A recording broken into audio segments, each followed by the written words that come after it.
murashax xildhibaan Axmed Cabdikariin Xaaji Ducaale oo sharaxan golaha baarlamaanka ee gobolka Sanaag oo ay wehelinayaan Saciid Jibriil Xasan iyo Maxamuud Cawaale Xuseen oo sharaxan golayaasha deegaanka ee degmada Ceerigaabo ayaa safar ku soo gaalabixiyay deegaanada koonfur galbeed ee magaalada Ceerigaabo waxaana si ballaaran loogu soo dhaweeyay deegaanada Rag Cadeeye, Durdur iyo Ceeryaan waxaana ugu horeyn ay gaadheen magaalada Rag Cadeeye waxaana halkaas ku soo dhaweeyay taageerayaal aad u tiro badan oo lulaya caleemo cagaaran iyo waliba astaanta xisbiga kulmiye iyo lambarada iyo astaamaha u gaarka ah murashaxiintan waxaana ugu horeyn halkaas ka hadlay dadka deegaankaasi iyaga oo sheegay in taageeradii codkaba la barbar taagan yihiin murashaxiintani anoo ku hadlaya afka gudoomiyaha anoo ku hadlaya Rag Cadeeye waa soo dhaweynaa waana garab taaganahay waana hambalyeynaa waana u codeynaa in badanna diyaar baa laydinku ah magaaladan iyo deegaankan wax deegaana iyo wax la midaba waa leedihiin intiinaba waa la rajaynayey inuna waa soo dhaweynay inay codkana sidaa ay noogu warbixiyeen carabka horta amarka ilaahba iskale laakiin waxay diyaar u yihiin inuna aynu ku dadaalaynaa inaynu u codayno oo sidaa aynu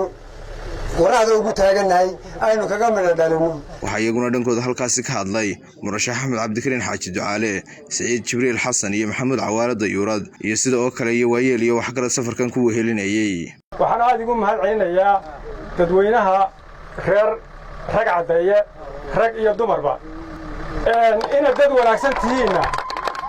waxa cadeynaysa magaca magaaladiina oo Rag Cadeeye waxaan u sharaxanahay anigu golaha wakiilada wakiiladana waxa shaqadoodu tahay inay ilaaliyaan sharciga iyo xuquuqda Soomaaliland qof kasta oo muwaadina inuu helo xuquuqdiisa gaarka laga bilaabo tuulo degmo ilaa gobol waxaan markaa anigu haddii la yiraahdo aan halkan idinka ballan qaadayaa anigoon waxba hakranayn wixii awoodayda inaan xaqa magaranaysa sharci ee ay leedahay guud ahaan gobolka Sanaag gaar ahaan tuulooyinka iyo degmooyinka gobolku ka kooban yahay oo ay ka mid tahay tuuladan Rag Cadeeye inaan xaqooda insha Allah biidilaahi taala aan geed walba u koro wixii ay xuquuq u leeyihiin Soomaaliland ugu leeyihiin inaan soo dhiciyo waxay noo ballana maalinta codka 31 May iyo idinka oo codadkiina ma garanaysaa ku booba labada nambar 209 iyo 212 iyo mooyaha sharaf bay noo tahay maanta inaanu idin nibaadno waana idinka mahad celinaynaa sida loo soo dhaweyseen sida diiran magaalada Rag Cadeeye horta way is cadeyseen annagana waxaan ballan qaadanaynaa inaanu soo cadeyno maalinta codaysaan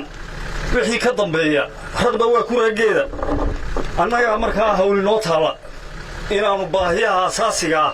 aanu kala shaqeyno annagu uma soo shaqatiin laakiin idinkaan idin shaqatin kan waxa weeye deegaankaygii waana halkaan ku dhashay farxad gaar ah ayay tahay maanta waana ku soo dhaweynayaa waxaan leeyahay ku soo dhawaada muhiimaddu waxa weeye ujeedaynu wada leenahay isku hadaf baynu leenahay hadafkan waxa weeye inaynu guuleysano calaamadda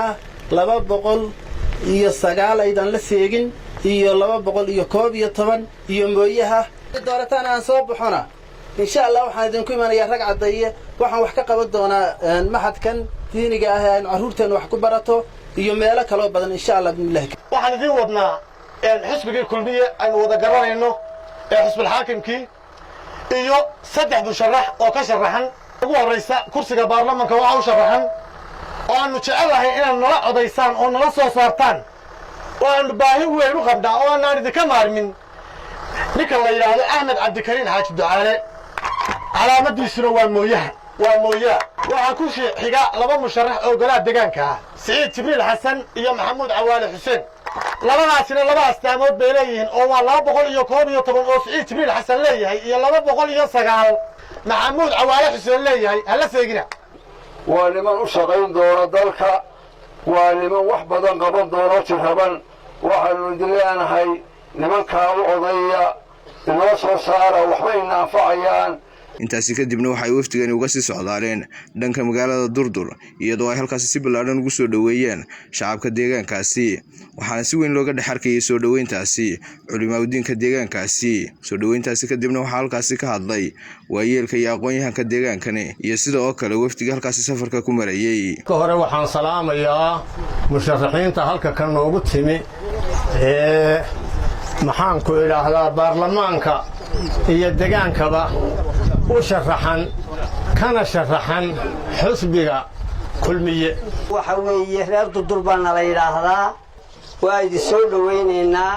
hadii maxaan ku xildhibaanada yihiin iyo maxaan ka dadka inta soconaysay waa idin soo dhaweyneynaa halkaan aan maanta ku soo dhaweyneynaa waa Durdur welcome to village Durdur ku soo dhawaada tuulada degmada Durdur annagoo aan abtiris lahayn qabaayil lahayn oo ah beeshii meesha wada taaleys dhashay waxaanu leenahay xildhibaano codka horta wadiin haynaa waladiin waxa mar labaad aan leenahay waxaanu rabnaa inaad wax noo qabataan kuwa horena codka siinay iska tagay inaad noqon kuwii taga kani deegaankiini weeye mid cid idinka turjumayso maaha waa mid dadkiini yaallo waan idinku soo dhaweynaynaa anigu khaasatan waxaan halkan sii dheernahay inta xildhibaano halkan maraysa aniga laxmigaygii weeye runtii waxaan leeyahay xildhibaanadaas xisbiga kulmiye ka socda oo deegaankeenii ah insha Allah way naanfici doonaan wixii kuwii hore nagala kulmay deegaankeena aynu ka dooranay kullayba waqti kasta oo deegaanka cid laga doorto cid wuxuun bay noqotaa ilaahay iidankii waxaanu ilaahay ka baryaynaa inay kuwiina anfaca ee deegaankeena anfaca soona baxo oo guuleystay inay noqdaan guuleysta dadka aabbayo hooyo Allah idinka dhigo anigoo ku hadlaya afka wafdiga iyo musharaxiinta golaha deegaanka waxaan uga mahadcelinayaa sida wanaagsan aad noo soo dhaweysaan qiimaha iyo qaadaha leh waxaan idin leeyahay jasaakumullahu khayran booqashaan idinku nimi waxaan rajaynayaa inaynu marar badan isku soo noqon doono haddii aad codka nasiisaan iyo haddaydan nasiinba dee magaaladan waanu dhalanno ka tegi mayno dee waxaan rajaynayaa inaad codka nasiin doontaan saddexdeedan musharax aniguna aan ahay golaha baarlamaanka anigoo calaamadaydu tahay mooyaha oo aad wada garanaysaan oo la ilaawi karin waxaan ku doortay mooyaha waxa weeye horta dhinaca dumarku u janjeeraayo dumarka codka badan bixiya marka dumarkuna si aan u ilaawin aniga doortay mooyaha marka kulli waxaan rajaynayaa inaan meel kastaba codka ugu badan ka helo maadaama ay dumarku yihiin aqlabiyadda ama dadka ugu faraha badan codeeya Yuunus Sheekh Axmed Star TV Ariga Abo